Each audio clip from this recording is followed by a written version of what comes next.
fyrir jafnrétti, virðingu og jöfnum kjörum ekki gömul. Aðeins fyrir 100 árum, árið 1915, hlutu konur fyrst kjörgengi og kosningarétt til Alþingis.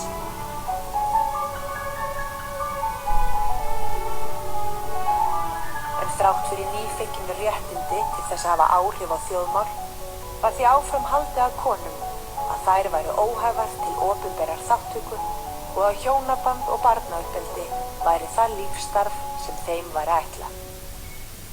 Með kosningaréttinum 1915 tóku íslenskar konur merkilegt skref út úr skugga karlmanna, en barátta fyrir jafnrétti átti langt í land. Við tók vegferð þar sem sjóndeildarhringur íslenskra kvenna stækkaði og takmörk og tækifæri þeirra til að efla sjálfstæði sitt jókst. Sú ferð á sér ótal mörg og fjölbreytt birtingarform. Og þessu hún heilsaði til Móðir, kona meyja, marglofuð og kring.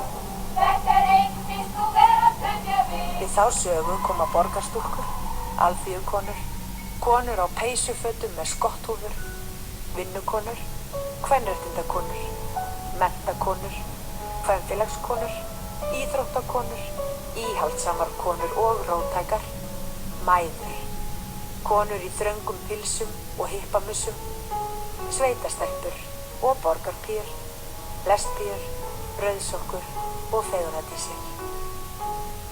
Hér verður spunninn nýr þráður í sögu þjóðar, þar sem konur sæki í sér veðrið í valdakerfi karla.